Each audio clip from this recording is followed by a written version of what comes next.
what is flow dreaming and how can it help people? At heart, it's a practice for manifesting, but it's also a practice for healing and sort of deepening your intimacy with life, the universe, or God, source, your higher power. As a manifesting practice, it is a way that you can sit down for 15 minutes every day and create stuff. And you create it inside yourself first. You create the feelings, you create the essence. I call it the emotional endpoints. And the side effect of this is if you're kind of on the woo-woo, side and manifesting and all that, you're actually training the universe and the outside world. When I say universe, I mean everything outside of you, to what it is that you're holding as most sacred inside of you. If you're less woo-woo, it's also a practice known as emotional reconditioning. So with flow dreaming, we're actually practicing feeling states. We are practicing states of, I feel healed today. I feel whole today. Close your eyes and imagine. What if the things in life that cause us the greatest pain, the things that bring us grief, are challenges? Challenges designed to help us grow, to ultimately become what we were always meant to be. We feel like we've been buried, but what if, like a seed, we've been planted? And having been planted, we grow to become a mighty tree. Now, open your eyes. Open your eyes to this way of viewing life. Come with me as we explore your true, infinite, eternal nature. This is Grief to Growth, and I am your host, Brian Smith. Hi there, welcome to Grief to Growth, where we explore life's deepest challenges and mysteries. I'm your host, Brian Smith, and whether you're a first-time listener or you're a longtime friend of the show, I'm so glad you're here. At Grief to Growth, we dive deep into topics like self-discovery, resilience, and healing. We seek answers to life's biggest questions like, who are we? What are we doing here? Where do we come from? And where do we go when we leave this life? Today, we've got a truly inspiring guest. Her name is Summer McStravick. Summer is a personal growth coach. She's an author, a podcaster, and the creator of a powerful energy technique called Flowdreaming. She has spent the last 18 years guiding people to manifest, heal, and grow through this transformative practice. You might know Summer from her time working with Louise Hay, or perhaps you've come across her popular podcast, Flowdreaming, or her latest book, Stuff Nobody Taught You, 40 Lessons from ME School to help you stop being miserable and start feeling amazing. In this episode, we'll delve into some life-changing concepts like the power of emotional reconditioning, how to heal through grief and disappointment, and how to embrace the universe as your partner in creating a life of flow and abundance. Summer's journey is one of resilience and renewal, having personally faced life-threatening illness and using that experience to redefine her life. She'll share her insights into overcoming grief from body betrayal, climbing out of feeling purposeless, and how to know when it's time to reinvent yourself. We'll also get into some profound ideas about breaking free from what she calls lack thinking and what it really means to be a conscious creator in partnership with the universe. So stick around. This conversation is going to leave you feeling empowered, hopeful, and ready to embrace your own path of healing and growth. And don't forget, you can join the conversation after the show at grieftogrowth.com/community, where you'll also find more resources, connect with other listeners, and continue your journey with me. So with that, let's get started with Summer. Hi, Brian. Thank you for having me here. That was a wonderful intro. I hope I can get to everything. Oh my gosh. It's a lot, but we'll get there. Yeah, it's great to have you here. I did use a term at the beginning from your bio, flow dreaming. So maybe we could start with what is flow dreaming and how can it help people? Yeah, just to dive right in. So I've spent the last 24 years, almost 25 now, practicing flow dreaming, and I've been teaching it for about 20 and wrote several books about it, of course, the podcast and so on. Mm-hmm. At heart, it's a practice for manifesting, but it's also a practice for healing and sort of deepening your intimacy with life, the universe, or God, source, your higher power. As a manifesting practice, it is a way that you can sit down for 15 minutes every day and create stuff. And you create it inside yourself first. You create the feelings, you create the essence. I call it the emotional endpoints. And the side effect of this is if you're kind of on the woo-woo, side and manifesting and all that, Hmm. you're actually training the universe and aligning the universe and the outside world. When I say universe, I mean the actual literal outside, everything outside of you, to what it is that you're holding as most sacred inside of you, most important. Um, if you're less woo-woo, it's also a practice known as emotional reconditioning, Hmm. which is where we are saying to life, I don't want to wait for permission to feel a certain way. Because we've all been taught our entire lives, you have to wait for things to happen and then you feel things in response to them. That Hmm. is the way everything works. Fall down and hurt your knee, then you get to feel sadness and pain. Somebody compliments you, then you get to feel a little pleasure. It's always a response, all the feelings that course through us. And the thing with life is, it's not there waiting to tell us all the things that we want to feel.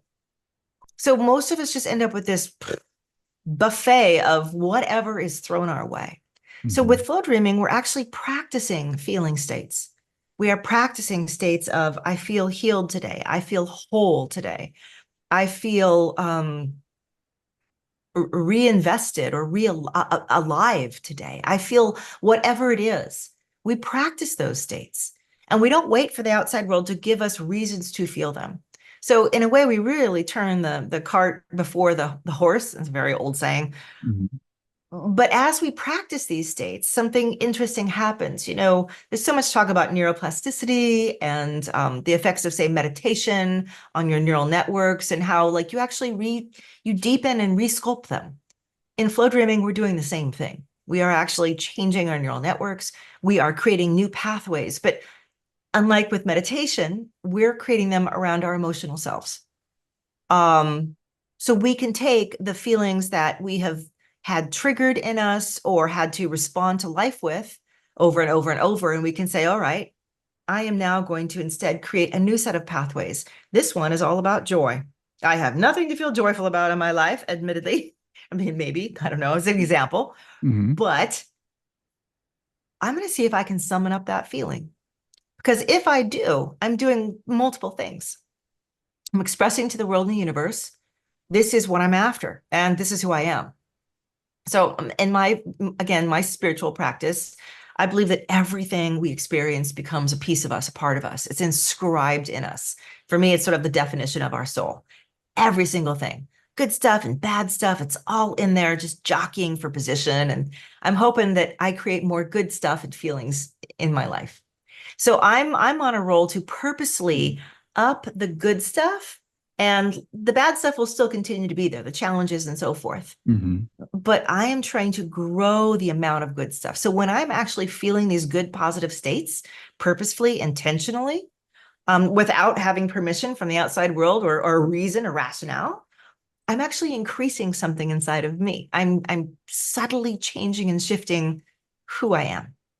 So non-woo-woo, again, you are actually shifting your own psychological state. You are purposefully creating a new layer or level or wellspring of feelings that before you kept waiting for a medication to give you or a person to give you or a relationship to give you or a boss to give you or outside validation to give you. So it's extremely empowering inside. Hmm. Um, as a manifesting practice, of course, the people, everybody knows this by now. They didn't always used to. 20 years ago when I was teaching this, not everybody knew it, but what you are inside is kind of like what the world is reflecting back to you. That's like a basic idea. Hmm. So if I am walking forward every morning and I'm feeling like today is wonderful, I feel blessed, I feel alive, I'm not afraid of transition and change, I'm in a state of flow, I'm in a state of belief that all the right things are happening right now, even if I don't see them. I am so curious what today is going to give me. Let's say I come at the world bright-eyed and bushy-tailed in the morning. The world is then, to me, it's like a house of mirrors. It's reflecting me. All my decisions now, everything is sort of reflecting what I'm aligning to and my energy and my being. Hmm. So the long game that I play with this philosophy is that the world begins to more and more respond to what I am giving it, as opposed to me constantly just trying to keep up and respond to the chaos of the world of other people's stuff. Mm-hmm. So that's the long and the short answer. Flow dreaming is a practice that I do for 15 minutes, 5 minutes, 10 minutes, multiple times a day, 30 seconds. And it has 3 simple parts to it. Do you Mm-hmm. mind if I keep going? Yeah, please. Okay. Yeah. So it's got 3 simple parts as the practice itself. And this is what makes it really different than a lot of other personal growth philosophies that tell you, like, stay high vibe, stay in the vortex, keep your mind, up there. And it's like, I can't do that. What does that mean? How do I do that? If you do the practice, it's like I always say, it's like yoga. You do the exercises. There's an actual the exercises you can do, but there's a whole philosophy behind them as well. So Mm-hmm. we take 3 things and we combine them together. We take emotional endpoints, as I was describing already, the ways that we intend to feel. Then we couple that with guided daydreaming. So no meditation required, which means this is really great practice for people with busy minds, ADHD or neurodiverse minds. It is wonderful for creative people who can sink into a novel for 3 hours and it's 2 a.m. before they fall asleep because they are so in that book. It's for people who are allowing their mind to kind of help them on their journey, as opposed to, shh, be quiet. So we use guided daydreaming as a way that we just slide into a very particular state called flow, which there's a lot of talk about flow nowadays. Mostly it's like a hack, a brain hack, get into flow. And it's got kind of like a masculine energy around it. Mm-hmm. For me, flow is the opposite completely. Mm-hmm. Flow is when you are outside of time, outside of space, when you're daydreaming so deep you don't know what's going on around you, you like have to call yourself back and you don't know how long you were spaced out for. That's flow by definition. And you can be operating at peak efficiency, doing a task around you, whether you're imagining your golf swing or whatever, like the typical ways. I decided years ago that I wanted to apply it to communication with the universe or God. And I wanted to be in flow in a spiritual state, with a spiritual interactiveness instead of something physical around me. Mm-hmm. So you will slide into that state. It's a state of very deep communication. We literally lose track of who you are and where you are. Maybe we could even demonstrate it a little bit later if you want to. I can kind of bring you there. Sure. But that's it in a nutshell as a practice that we do daily. And then all the other stuff I've been talking about, kind of, it's just reshaped the way I see the world and have interacted with so many things philosophically, because flow is also about movement. It's about transition. It's about constant change, Mm-hmm. our resistance to the change or our embrace of it. And it's something that still teaches me, like, even now, every day. Yeah. You mentioned earlier, getting into this emotional state, and I think it's really interesting. It's something that I kind of discovered, and I work with my clients on, because a lot of times we feel, and I wonder if you get pushback from people saying, "Well, I can't make myself feel happy. I can't make myself feel gratitude." Because we are so accustomed to that's a response to something outside. So how do we get over that resistance? Think of it as radical ownership of your feelings. And I have a word for this in my teachings. It's called power leak or power leaking, meaning when I am dependent on someone or something else to make me feel a certain way, I have given my power to something outside me that now gets to dictate whether or not I get to feel that feeling. Mm-hmm.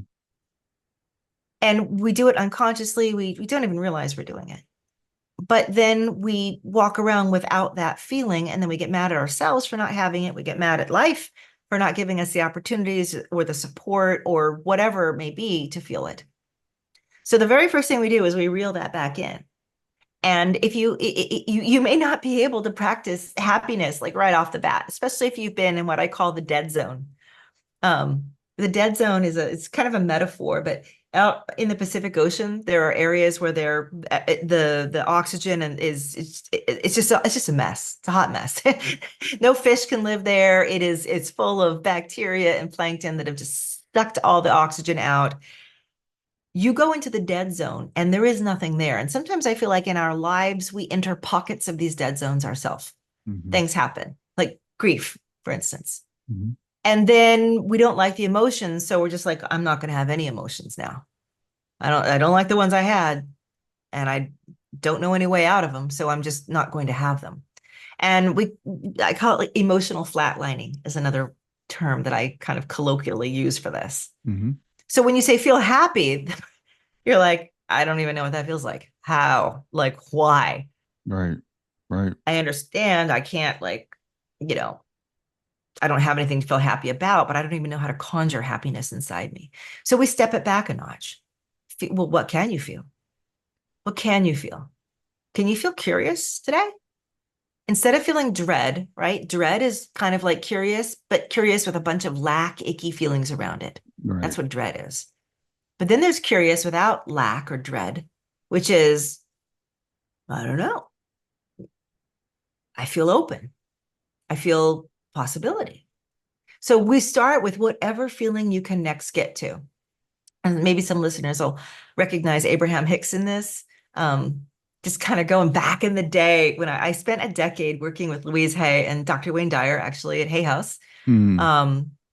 And part of my work was to produce many amazing shows, audios, webinars, podcasts, program, anything audio or anything streaming on the internet. That was my department. Mm-hmm. I remember getting to speak with Jerry and Esther Hicks, who popularized Abraham. And that was one of their central messages all the time. What can you feel? That's a little bit better. So sometimes I hear like little bits of my past kind of popping in, it all creates a quilt eventually of your teachings. So, so we start with that. We start with what can you feel next? Yeah. And it's not to say you can't feel the bad feelings either. Like if you have to feel grief, obviously you're the expert on this one, but grief is a friend and an ally, in my opinion, even though it sucks to go through. Yeah, it But can it's be. still a friend and ally. Yeah. Mm-hmm. It's funny as you said that. I was reminded of my daughter Shayna, who passed, and she was always very curious about stuff. And I remember when she first got diagnosed, she had rheumatoid arthritis, and they diagnosed her, and they were sending us to the lab to get blood work done. And her attitude was like, "I wonder what it's like to get your blood drawn." Whereas a lot of people go into that with dread and fear, and she would always watch whenever there's a procedure on it. She was always just curious. So the same event that could be happening to someone else they would feel dread about, she would always be curious about. Mm-hmm. Exactly. On a similar note, I was diagnosed with stage 2 breast cancer when I was 43. Mm-hmm. And my kids were in grade school still, like they were 7th grade and 4th grade. And I thought it was crazy unfair. Like, why would life do this to me in my early 40s? I mean, and I think that was one of the points in my life, like you mentioned in the intro, body betrayal. Mm-hmm. That for me was my first recognition that I thought I had a deal going with my body, that we were going to live long. And if I was vegetarian and I went to work out and I did CrossFit, by the way, I did all those things, that it would just be my buddy and no problems. Sure. And my body had other plans. And it said, you can do all those things. You're healthy as you could possibly be, but now we're going to give you some cancer and you can figure out what to do with that. And it was for me, I'm going to circle back to grief a bit again here. I really grieved that. I grieved the relationship. I grieved my presumptions. Mm-hmm. I grieved the potential of my own death and not being with my family. And it sent me into a real deep place of, how do I want to encounter this? How do I want to encounter this entire experience of a mastectomy and radiation and chemo and reconstruction? There's a lot because it had spread. Mm. And I realized I could continuously encounter it with fear and dread and anger. Like you broke my heart, body. You broke my trust in you. Like, how can I ever trust you again to stay healthy? And even if I do all the right things, I still can't trust you to be healthy. Like, how do we rebuild that? It's almost like a broken trust in a partnership. In fact, it's Sure. exactly like that, exactly the same. Sure. So I really had to decide how I wanted to approach the whole thing. And I think what really pulled me through largely was one, the practice, flow dreaming, right? Hmm. But also I said, look, I can brace for this or I can embrace it. Which one is going to feel better all the way through? Yeah. And like I have that same feeling about grief. You brace for it or you embrace it. And it's a weird thing to say. But embracing is like for me, my heart opens and I'm giving and I'm understanding and I'm holding it, I'm being with it. And doing that, I realized a lot of things, especially about fear. And I think the more grief we have piled up in our lives, the more fear piles up as well, because then we fear more grief. And it's like this crazy snowball. Yeah. Yeah. You know, when you, So go ahead. no, no, go ahead, please. Well, yeah, yeah. So we have this crazy snowball of the fear going and Hmm. then once we start to snowball the fear, to go back to the sort of way I interact with my life, call it manifesting or whatever you want. Um, the more that we start to engage in fear and create that feeling in us over and over, the more life pivots to start to respond to that fear in us. And then it becomes a self-fulfilling prophecy. Yeah. We get more of what we are expecting. So my like vision is less fear, more curiosity, more good feelings, more creating that inside myself, who I want to be, what I want to be. Hmm. And when I hit these awful roadblocks, all the kinds of grief that we've all experienced, embrace, and then in my case, flow through it. What feelings do I want to have around this experience instead? Well, Hmm. I mourn and I have loss, but I also feel joy and gratitude for the time we've had and so forth. Hmm. So it's a definite mindset shift, but telling people to just shift the mindset is so hard. It's so hard to stick with. It's like an aha, and then we go right back to how we are. So this is why I do this practice so that I can strengthen it, so that there's an actual thing that I'm training my neural network to do every single day. Yeah. So I don't have to feel like I'm always dropping the ball and snapping back to a previous way of thinking or feeling. Yeah. When you mentioned you're feeling like your body betrayed you, I think we could all relate to that in some sense. And you talked about doing all the right things and kind of having this unspoken covenant with Yeah. your body. And I come from a religious background, and a lot of people have that covenant with God. It's Yeah. like if I just do all the right things, then God will take care of me. And then when something inevitably comes along in life that we don't want, then we just, oh, you betrayed me. There must not be any God. I'm mad at God, whatever. So I think people, even if you can't relate to the body betrayal thing, you might be able to relate to that feeling like we've had loss, right? So we lose someone. And it's like, no, we had a deal. My child was supposed to live to be an old man. They're not supposed to die at 15. Yeah, exactly. And we make those kind of unspoken agreements all the time. If I do this, I'll get that. If I do this, I'll get that. Mm-hmm. And that brings me into a concept I call the trifecta of trust. Three kinds of trust Mm-hmm. that get broken over and over in our lives. And I don't advise people to try to avoid having your trust broken. If you're not wrecking things, you're frankly not living. Mm-hmm. My analogy is Disneyland. It's a hot mess in the daytime of sticky hands and blowing paper bags and candy wrappers and just, yeah.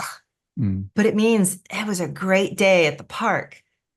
but you have to come out every single night and clean it overnight. So the next morning it looks sparkling. And if it didn't look that way, it means no one was there. Nothing was happening. Nothing was being loved and enjoyed and experienced. Hmm. So let's go back to this trifecta of trust. There's trust of others.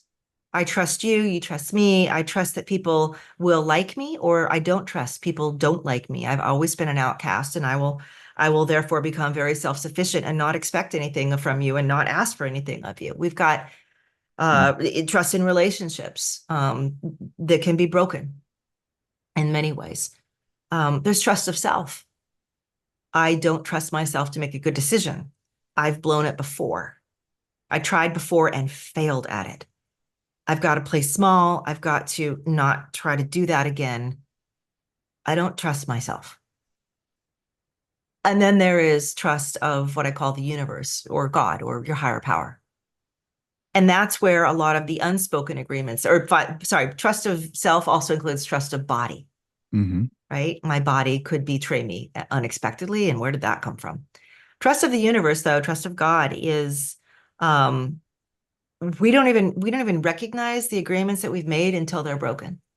They're just assumptions. Right. Exactly. About how life is and how it should go. Yeah. But when they break, we suddenly realize I made a one-ended deal. And you have to remind yourself, I don't know that source or God actually agreed back. That was all me.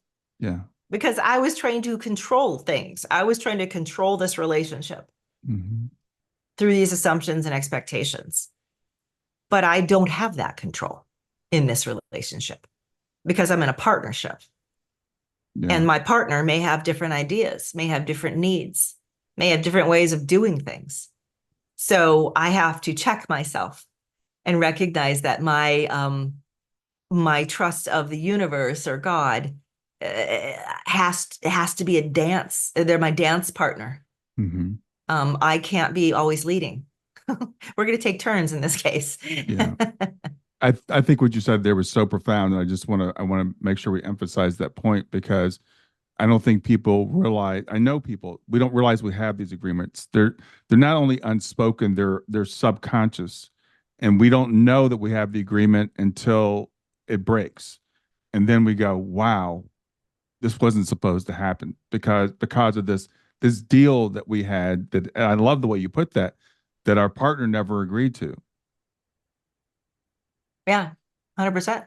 Yeah. So, and once you, I mean, we've all had things that have broken in our lives. We've been fired, we've gotten cancer, we've lost somebody we love, we've been betrayed in one way or another. There's a whole slew of them, right? And every time it's like we're being asked to step up into that situation. And I personally hate the whole personal growth thing. It's a test, it's a learning experience, oh God, it's just like, really makes me dread going to metaphysical school of life. I mean, that's very sucky feeling to me. So I don't look at it like I am being pushed through a lesson unwillingly. I look at it like life is full of so many potential experiences. And I'm dancing with my universe partner, my God partner. And some things I'm going to experience are delightful and deliriously fulfilling, and others are empty and wretched and forever seeming long. And worse, don't even give me information. So I'm left absolutely in the dark with this. But what am I being asked to become in every one of them? Like who, the good ones and the bad ones. Everyone is giving me an opportunity to know myself a little better and a little deeper. And, it's funny, a lot of our broken trust and grief, it does come around other people and the loss of other people, or other people rejecting us or passing on. And we recognize that, we're living in this world of relationships. I always joke that if Source wanted us to grow as souls, and we said, fine, put me on a planet and I'm the only person there. Yeah. There'd be nothing to grow with or from. Yeah. So our relationships are this steaming soup of possibilities and potential in every single one. And, your child showing up and having that happen, that was your, one of the hardest things that you two could commit to each other to go through an experience like that. Mm-hmm. And I always say to people, your worst enemy is the same way. Can you imagine being a soul and saying, I'm going to show up and be your villain your entire life? I'm going to hurt you. I'm going to pursue you. Why would you do that for me? Why would you do that with me? Well, you're going to see who you are in the face of danger and fear and helplessness. You're going to see who you really are. Do you want to ever know that? Well, then you need to have something that's going to push that and help you shine in that. Mm-hmm. It's kind of I'm totally waxing like philosophical right now, but it's a reframe that makes me feel at once very, very powerful inside. Because again, I am being constantly asked, who am I going to be? How do you want to feel? But I'm not just being a victim to what's going on outside of me. I'm also, like I said, it's a dialogue, it's a communication. Mm-hmm. Hey, I want to experience this year, I want to experience a fantastic transition into a new life. And that's actually real because, as I said to you before we started talking, I'm empty nesting right now. Like, this is my very first day with nobody in the house but me. Mm-hmm. And it's a big house. Yeah. And it's not just that I'm alone because I really love being alone. It's that I am starting an era. I'm starting multiple decades of no longer full-time mothering. Mm-hmm. Yeah. And no one handed me an instruction book and said, here's what you do next. Nobody gets that. Yeah. You just kind of stumble along and figure it out. Well, do I want to throw myself into my career or my relationship with my husband, or do I want to re-engage some friendships, or maybe I should take up knitting or volunteering, right? I'm being asked right now to actually reconstruct myself. Yeah. So there's grief, but from that grief again is, okay, the change is never going to stop happening. It's constant. Here's a bigger wave of change than you're Right. used to. Right. What are you going to do with it? And Yeah. I get to program myself. Go ahead. Sorry. Yeah, we talked about that before. So just to fill people in, you were saying that your son's just gone off to college, and it's so that empty nest feeling. And I was relating to my daughter graduated from high school, my older daughter, and went off to college, and that's not for some people an acceptable form of grief. It's like, well, you knew this was going to happen, it's coming. But it is a grief. It is a loss, and you identify as a certain thing. I identified as when my daughter was born. It's like, okay, well, now I'm a father, and as long as she Yeah. was in the house, I'm her caretaker. And when she goes off, it's like that relationship changes. So I want to give Yeah. people permission to grieve things like that because they're real losses. No, totally. I would say grieve everything. Yeah. Maybe not quite so blanket, but uh, agreed. Like even a couple getting married, those partners may grieve the fact that they are picking a path now and putting their feet on it, and that old path of having options and perhaps being footloose and not having to be accountable to somebody else, that's gone. Hmm. Yeah. It's a mixed feeling, right? You're excited. Of course, you want to be married and be with that person the rest of your life, but something left also. Right. Um, like when I talk with people who've lost their jobs, um, they talk about it like they've lost a limb, and I get it because your identity was the job. You worked for that. You felt, here's another one of those unspoken agreements. You kind of felt like I gave everything for the last 5 or 10 years.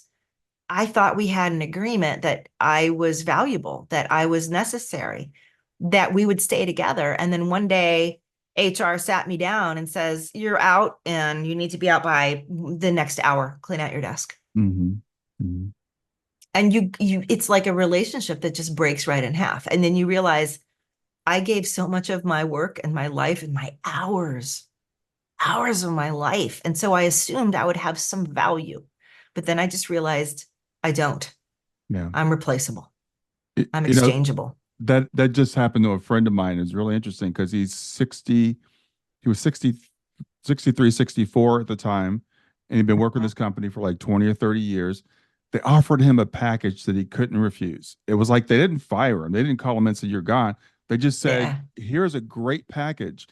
And he came to me and he said, Brian, I am like depressed. I feel worthless. They didn't want me anymore. I'm like, You earned this. They just paid you a bunch of money. Why don't you just go relax? But he just, Yeah. it was a loss for him. Now, good Yeah. news is 6 months later, he did get over it.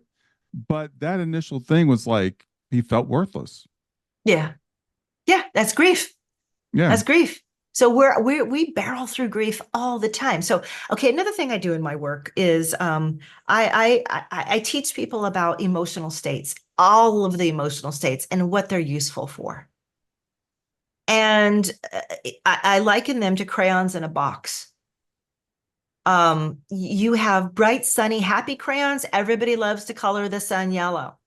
Everybody loves that crayon. That's happy, joy, fun, warmth. But you take an old, scrubby, gray, sad gray crayon, and you think, I don't want that feeling. I don't want that feeling of hopelessness. I'm Mhm. like, but you can't color the rain clouds in the sky without that one. Right. You can never draw rain. And rain is what fertilizes your life in the earth. So maybe we should look at that feeling of hopelessness and say, what's it giving to you? Why is it talking to you? Why is it knocking on the door of your heart and saying, help me, I'm here. I'm here for you. We're together in this.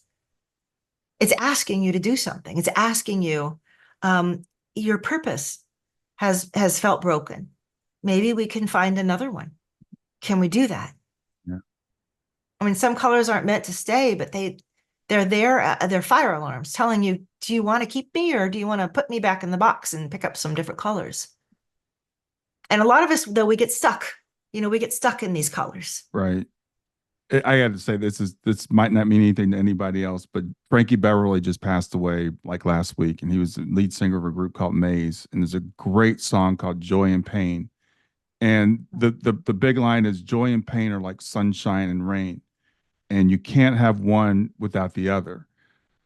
Because we need, as you just said, we need the gray and the clouds and the rain to help us to grow in a certain sense. We may not like it, but these things they're tied together. Yeah, exactly. So I mean, here having this human experience, we're getting to taste everything on that buffet table. Hmm. I mean, otherwise we would just be walking up to a buffet table with nothing but cakes.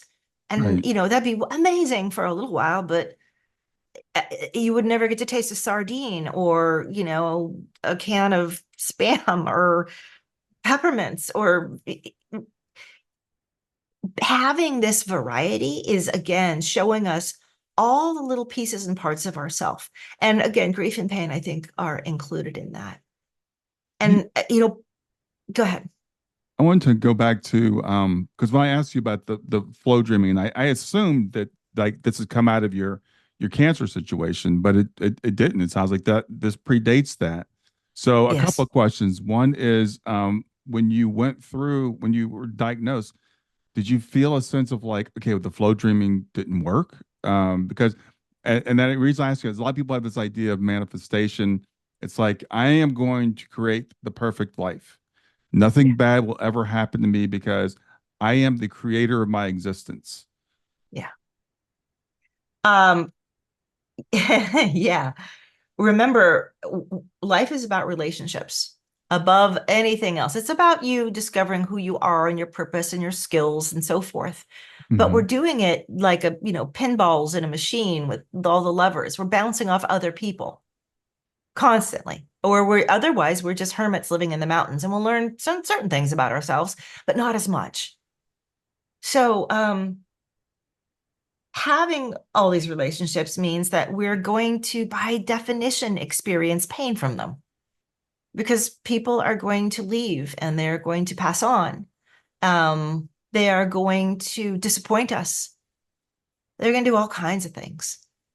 But when you're manifesting, you can't say, I never want people to disappoint me, leave, or pass on. I mean, just stay in God state in that point. I mean, that's it. We're not here to do that. We're here to feel those things and Hmm. to understand and experience those things.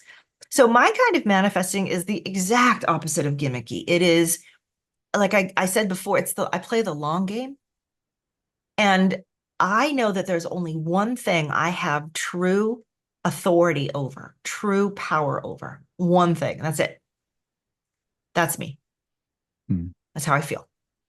Everything else, I'm having to involve other people, other permissions or rejections.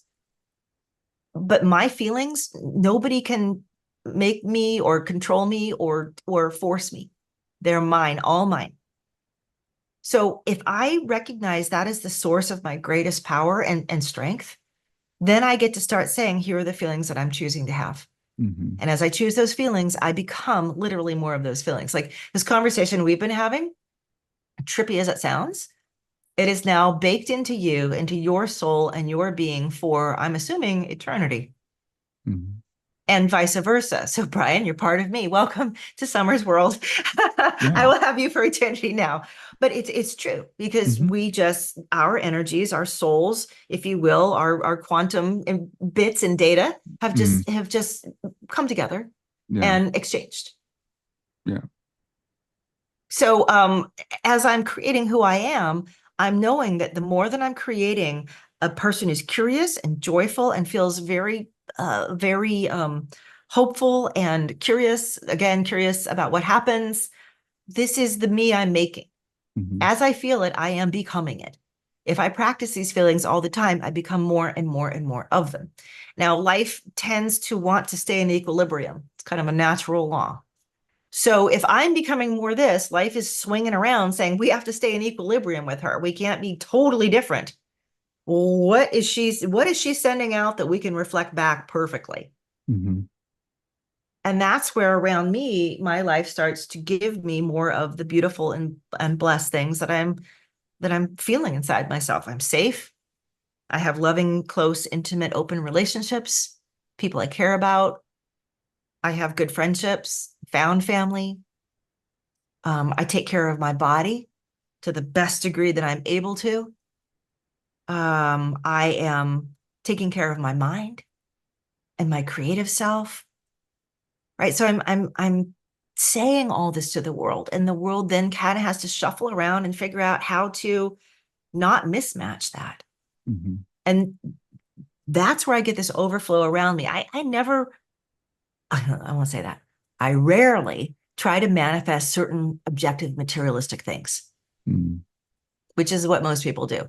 I need $1,000 by tomorrow because I have to pay for tooth surgery. Yeah. You couldn't pay $1,000 for teeth surgery. Who am I kidding? $5,000 for so um for me, that's really kind of a short-term way of doing things. Mm-hmm. Because then you're challenging the world around you to try to match something that one, you're saying, I don't have, I'm in a state of lack, make me full. Yeah. And life's going to be like, you're in a state of lack. So we're reflecting lack back. You're standing in front of a mirror and you see lack and what you get is lack. So one, that doesn't really work. Right. But if I'm saying instead, I have all the wherewithal, all of the funding, all of the material supplies that I need to keep and stay healthy and to take care of my body. I feel that. Everything I need is out there. It's in the world right now. I know it is. And it's found me. And I found it. So when I encounter something that needs to be repaired or I have to spend money on it, I've got it from beautiful and wonderful sources, by the way. Always beautiful, wonderful sources in my world. Yeah. Practice that every day, and things do change. Oh, I didn't even answer your question about predating. Oops. um, you still want me to? Yes, We'll move please. on. Yeah, please. Okay. Yeah. Yeah. So I began the practice in the year 2000 when I was working. I had my own company publishing a magazine, and it was failing. And I was telling the world at that point, please make this magazine succeed. I hadn't yet learned about emotional endpoints the way that I do today. Mm. I just said, life, God, if you want me to succeed in life, this is what I picked. Make it happen. Help me. It helped me, all right, by making sure the magazine absolutely went under. And I had spent $30,000 of my own money 20 years ago as a 26-year-old, Mm. which I worked to the bone and promptly lost. And that's one of those things where, again, you'd say, why would you do that to me? Come on, life. I did everything right. I worked 24 hours a day in some cases. Mm-hmm. And life said, because you actually have a bigger feeling inside of you, a bigger want. You want to make a difference. You want to reach people. You want to change their thinking. You're trying to do that through a magazine as your vehicle of communication, but that's not going to be the one that's right. So we're gonna make sure this is gone, and it's gonna hurt, and you're gonna feel like a failure, but you're gonna move forward and take some very valuable things from it. And I did. And that's actually when I got my job working at Hay House, and then learning about and being one of the first people to have a podcast ever. My own show, Flowdreaming, is 20 years old, 20 seasons Oh, now. wow. Wow. Yeah. That's forever in the podcasting world for anybody who doesn't know. I'd never even heard of a podcast then. I'm a crone. I could think there's probably about 24 of us Yeah. still that I could name. Yeah. But it set me right up for where I needed to go. And that's when I started to learn every want that I have is actually connected to something deeper. It's connected to a feeling state that I really do want to experience. Hmm. So you can pick the things to move toward, the material things, but those are just paths. They're just like, well, I hope it's this. I think it might be that. Maybe it's this job. Maybe it's this partner. Maybe it's this money. Maybe it's, but everything, every path you've picked is because there's a feeling behind it. I want to feel validated. I want to feel purposeful. I want to feel like I'm doing something with deep meaning. Hmm. I want to feel well paid. I want to feel like the universe is giving me back all that I need and more. I mean, that's why most of us want money. Yeah. It's not just to buy a nice dinner. Yeah. I want safety or freedom or both. Yeah. So I that's what think I that, asked for. yeah, that is so important and so well said, because we do tend to focus on the things when we really want the feelings. And this, it brings me back to the debate I used to have with my friend all the time when we were younger. I'm like, I want to be happy. And I said, if I could be happy sitting in front of the TV, just drinking beer or whatever, and as long as I'm happy, that's important. I don't need the stuff. I don't need to be a billionaire or a millionaire. You really want the feeling. You don't want the things. And we get confused, and we try to. I think a lot of people do. They try to manifest things, as opposed to what you're saying is, you just feel the feeling, and then the things that you need will come to you. Exactly. The right things will pop themselves into place. Mm-hmm. And that's another idea behind flow and flow dreaming. I always ask for the easiest path. Give me, if I want to let's go back to like finances, right? Because it's ever popular. Mm-hmm. I want to have enough money to pay all my bills. Why do I want that? Because I will feel safe.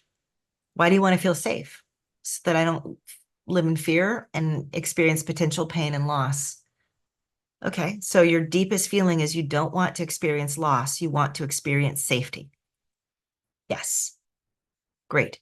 So when you're talking to life about money, why don't you communicate to it? I want to feel deep safety, and I want to feel it come to me in a way that is the easiest, Mm-hmm. the quickest route with the least amount of resistance. Don't make it hard. I just want to be in it. I want to have that experience. Mm-hmm. It's funny because a lot of the feelings and experiences that we're actually really, really craving are ones that we haven't had. And that's why a lot of people are really craving safety, because they've always experienced struggle. They've done that feeling and that emotional state over and over. They become masters at it. It's so familiar. Mm-hmm. So what we're actually asking the world is for something I haven't yet experienced or felt. And that is actually the definition of growth, new ground. Mm. Wow. So I would say, I don't want to experience struggle or trauma or difficulty. I want ease and flow. Easy is not lazy. Easy is the path of least resistance. And another idea behind flow dreaming is that we all have that path of least resistance. There's the Mm-hmm. path of most resistance, absolute blocked and stopped and frozen. And then there's, just like the ace and the two in the deck. Both cards are in the deck. There's always going to be that polarity. Mm-hmm. So give me the easiest path, because I don't want to dilly-dallying on my way there. Yeah. I don't need to anymore. Yeah. Bring it to Well, me in yeah. whatever form. I think the word flow implies that, right? Water flows. It doesn't try to go through the rock. It follows the path of least resistance. And I think Precisely. we can learn a lot from those natural things. You talk about having a relationship with the universe, source, God, whatever you want to call it, as a suitor. How does that change our relationship? How does that change our lives? Well, remember how I said earlier it's like a dance partner? When I call the universe or God my suitor, it can be kind of, unorthodox, heretical.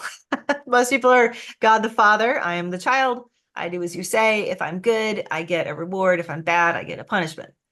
I like to tell people, play with shifting that around. Just expand your creative thinking for a day. What if instead you're an absolute relationship, a partnership? And this partner loves you, adores you, thinks you are the best thing since sliced bread, and wants to show you off to the world. If you are snotty nose crying and melting down one day, they're holding you and saying, it's okay. I don't judge you. If you are strong and powerful and going for it, they're like standing up in the stands cheering. Hmm. That for me is a strong partnership. It's a partner where you can say, here's what I thought that you were going to give me and you didn't. Why? Right? The communication is open and clear, and maybe they'll answer it, maybe they won't. But it shifts things to a more level field. And it also reminds me that, I think of this, I'm on a ship and I'm captaining the ship. I'm telling the ship and everything aboard, this is where we're heading. This is where we're going. But if the ship is in a dry dock, it's not going anywhere. It's in water, right? It's in the ocean of life. Mm-hmm. The ocean is my partner. That's the universe. That's my suitor. Mm-hmm. So I say, I'm going to steer. And the ocean says, but you're steering within me. We're doing this together. If you don't steer, I'll just take you wherever I want to take you. Yeah. If you steer without me, you're not going anyplace. So I'm always conscious of this. I'm going to steer the direction of what I want to experience and become next. But I know I'm doing it in absolute partnership Mm-hmm. with my suitor. Yeah. And my suitor says, I love you. Yeah. That is it's really interesting because we've got we tend to swing in extremes as human beings. So we've been taught, a lot of us, by the church, that we are victims, as you said. God the Father, God the Creator, God the Master, God manipulating and controlling everything. We're like little puppets or whatever. And then we've got the other extreme, which some people come to, with this idea of manifestations, like, okay, well, I am just going to create the life that I want. And I think, for me, the truth is always in the middle somewhere. And I love the way that you it's a partnership.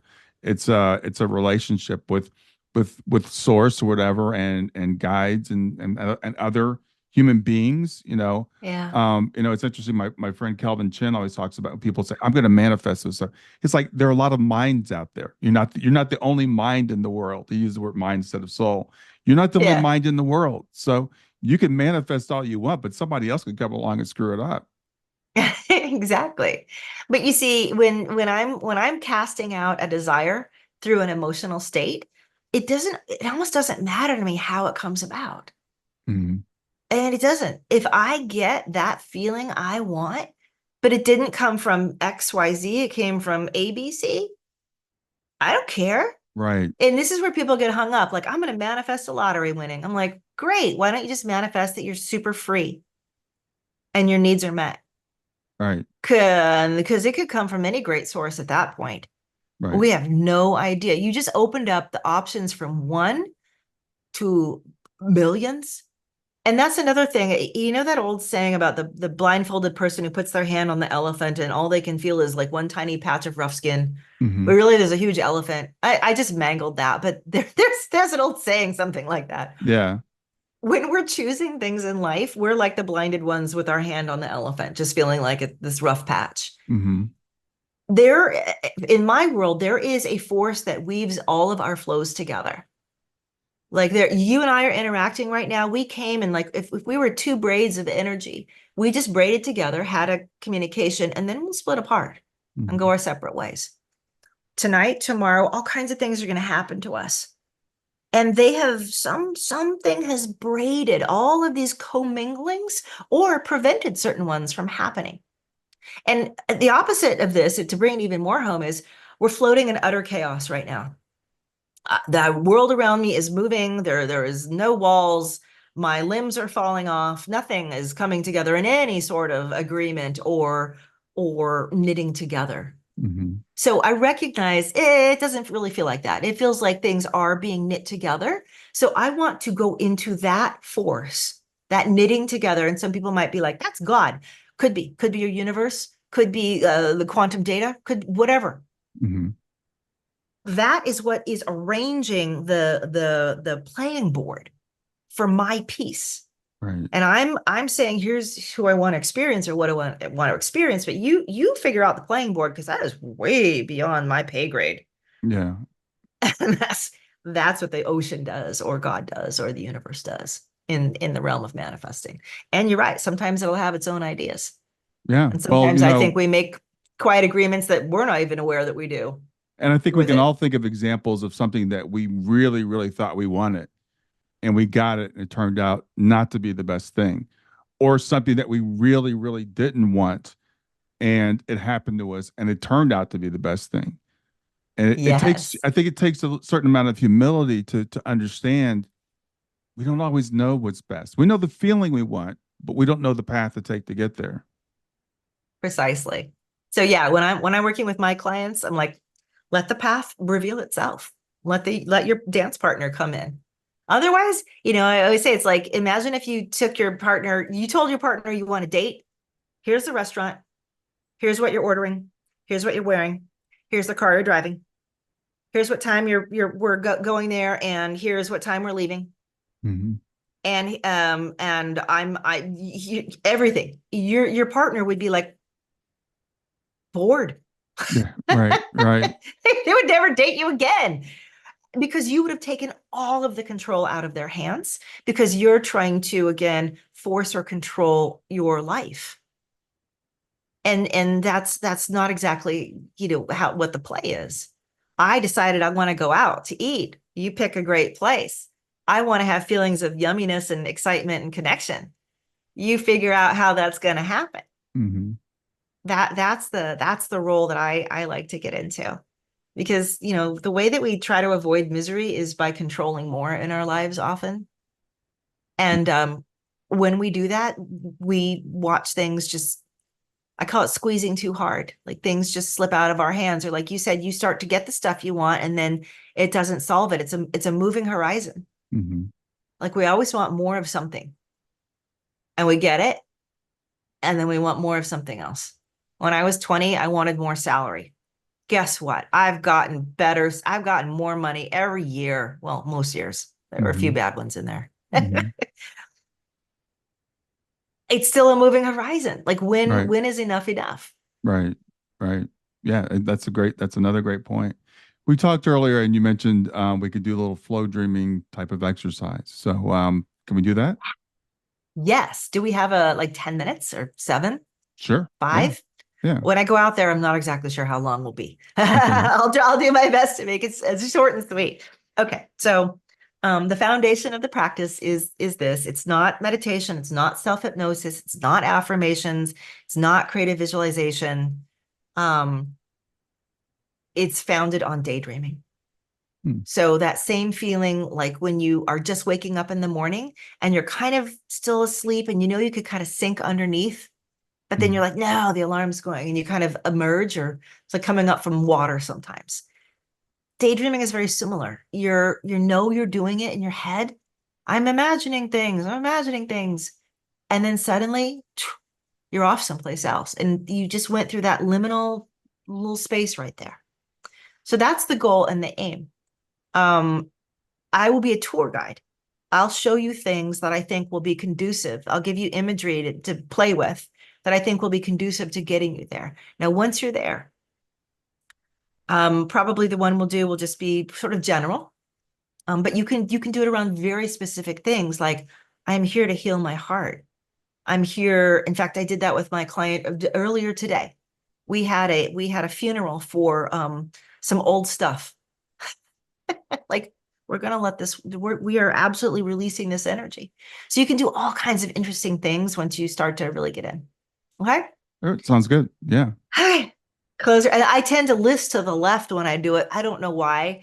As you mentioned, I didn't really follow up on it earlier. I also work as an intuitive and a medium. I just read information, and you're seeing one little kaleidoscope of information that I read in our talk today. Okay. Yeah. But we're gonna go out there and enjoy some of the energies together. Cool. Okay, so close your eyes with me.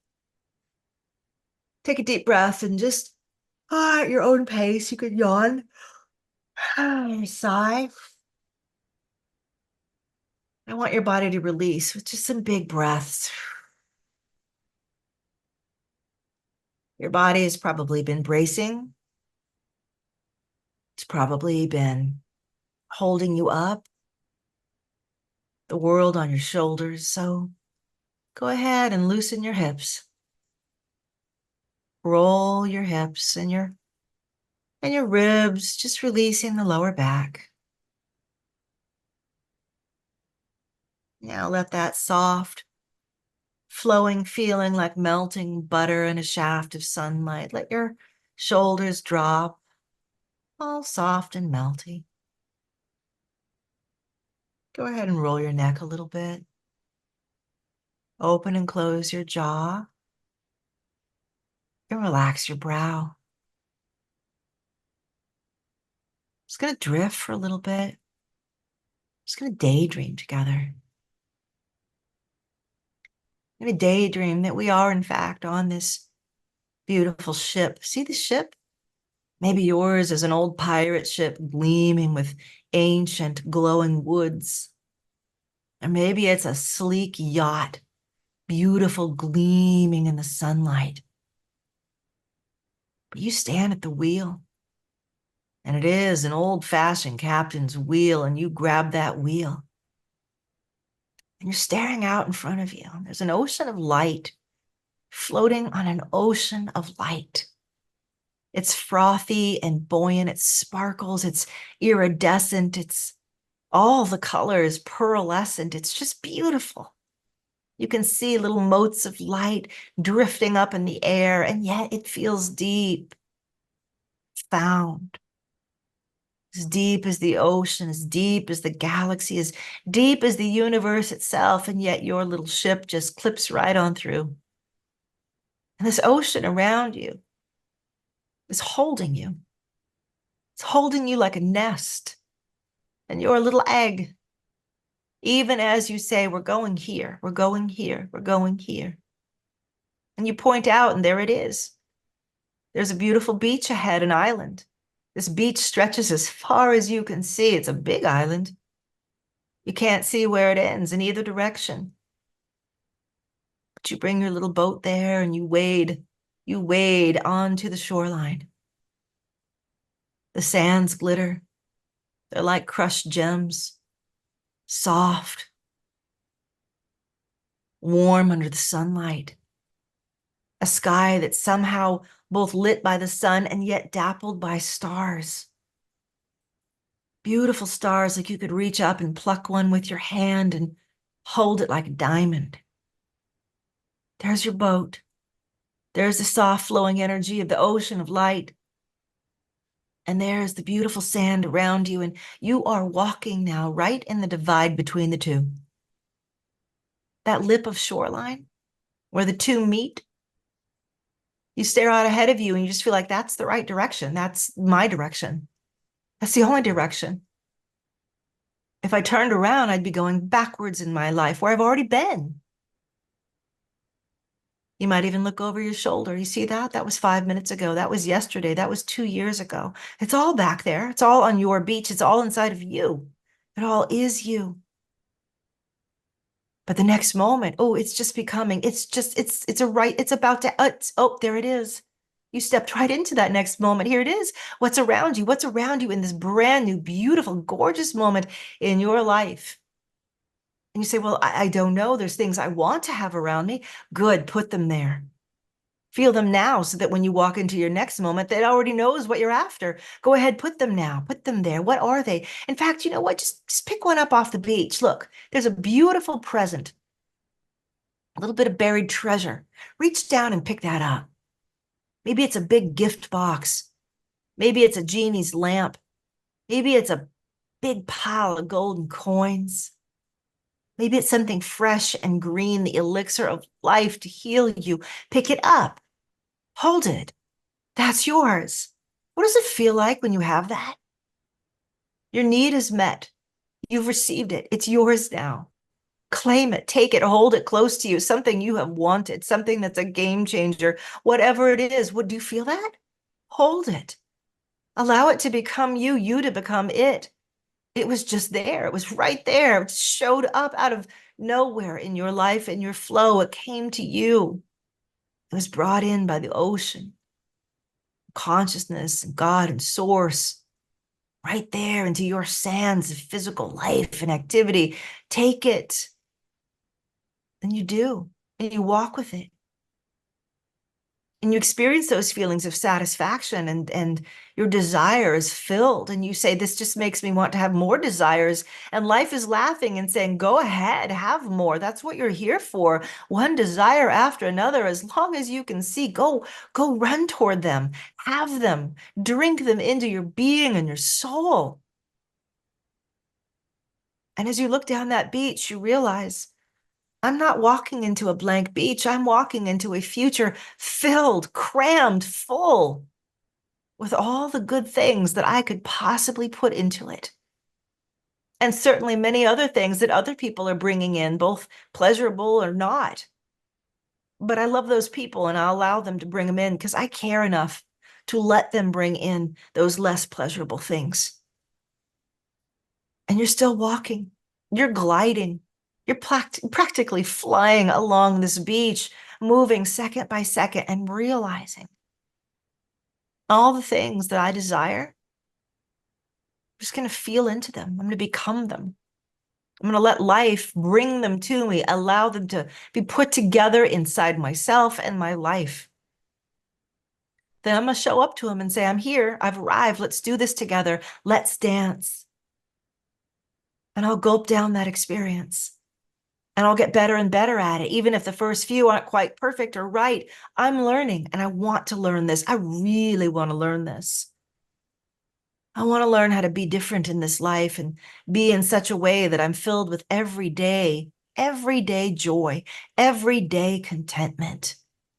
Every day I embrace what shows up and say, oh, you're right on time. You're right here. You are a perfect piece on this puzzle. Come right on in. Thank you. Oh, thank you. And now I let that imagery fade. I let the beach and the beautiful waves and the gorgeous ship fall away.